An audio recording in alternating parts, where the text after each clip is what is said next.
I remember the good old days when we didn't carry around a camera, encyclopedia, and 24/7 access in our pockets, when we only had a few channels to choose from, when social media didn't exist and you were playing games on a computer that stayed at home. And you're a parent? Oh, we've got a book you might like. It's called My Mom is a Millennial by Candace Del Percio. She's joining us today to take us all on a trip down memory lane. Candace, thanks for being here. Yeah, thanks for having me. Absolutely. Let's talk. Obviously, you're a millennial. You're a mom. Yes. A little bit of the inspiration behind this book. Yeah, so the book is, like you said, called My Mom is a Millennial, and it's all about that just 90s, early 2000s childhood experience. And what really inspired it were just conversations I was having with my daughter, and she couldn't conceptualize what I was talking about, the house phone, the not having the internet in our pocket, like you said. And so I thought, what better way than to kind of put pen to paper and really illustrate just what our childhood was like. And you brought some props with you because the good old days, like this cord, you know, like what did we do with all of this nonsense? Oh my goodness. I love this so much, and it is nostalgic. Like, let's talk about how you decided what things you wanted to put in, what things you really wanted to share with your daughter. Yeah, so me and my illustrator's from Indiana, and she's also a millennial, so we collaborated back and forth a lot on this. And we just really tried to think of everything. We wanted the book, the illustrations, because there's only so much text, right? We really wanted the illustrations to like emote that like feeling, that nostalgic feeling.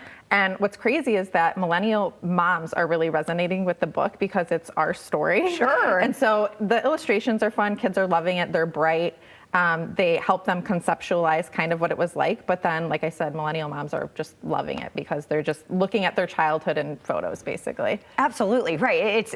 And for parents who are reading to their kids, it's always better if you like the book, right? Exactly. You want to enjoy this experience as much as your child. Right. Absolutely. So talk about some of the other fun things that you've brought along today. Yeah, so the box is actually, so it served as inspiration, but I do like author visits at schools. Okay, yeah. And so all of the items that are in here are also in the book, and we've got everything from like a pager. I thought this was really fun. I did a author visit recently, and they thought this was a garage door opener, which I thought was a good guess. It is a good guess, yes, absolutely. Or a battery. Yeah. We have like the original Nokia cell phone, like the first cell phone, and then we're like, well, how'd you look things up? And we're like, well, we didn't. And how'd you take photos? Well, we didn't. Right. So again, it's just fun because I'm having them pick things out of the box, guess what they are, and then they also see them in the book. And it just kind of, like I said, helps them kind of figure it out. Oh man. We've got going way back. And not only that, but we have the camera, but we also have the film. And then so I'm like, who's been to CVS? Right. So we had to take these to CVS and Walgreens, and you get what you get, right? Yeah. It's like your thumb is on the camera. It doesn't matter. One of the girls asked that. They're like, well, what if the picture didn't turn out? And I'm like, well, see, that's what this is helping explain.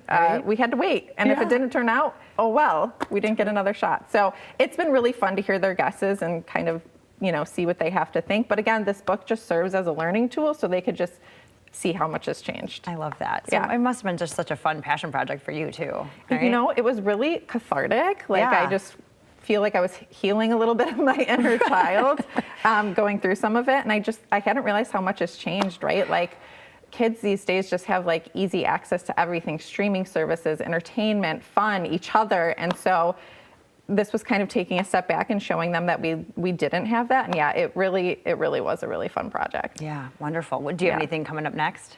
What's interesting is everyone's like, well, this could be like a series, like do like, a millennial Christmas or a millennial summer, or take it further and do like my mom is a Gen Xer. Or my mom, thank you, right? Yeah, I mean. Or my mom is or my grandma's a boomer. Like there's like a whole series. Obviously I would need a little more like research on those because I didn't live it the way I lived this, but it does have potential to go, other places. I love it. Well, hit me up for the Gen X stuff because I got that covered for you, and I got grandma millennial or grandma boomer or two for you. So, yeah, perfect. I love this. So you can get it anywhere books are sold. Are you planning to tour around here in Michigan at all? You're from Chicago. Yeah, I'm from Chicago. We have property up in White Cloud, so I'm going up there. But yeah, I would love to do whoever will have me. But yes, you can get the hardcover at whitecloudkids.com, which is my website, and then the paperback is available on Amazon. Wonderful. Yeah. All right. Well, so call out to teachers too if you're seeing this and you want to have an author come in and do a reading and a little history lesson. I would love to. There you go. Thanks so much, Candace. Yeah, appreciate you. There you go. whitecloudkids.com. You can follow her on Instagram, TikTok at whitecloudkids, and of course, you want the paperback, you can head to Amazon. We'll be right back.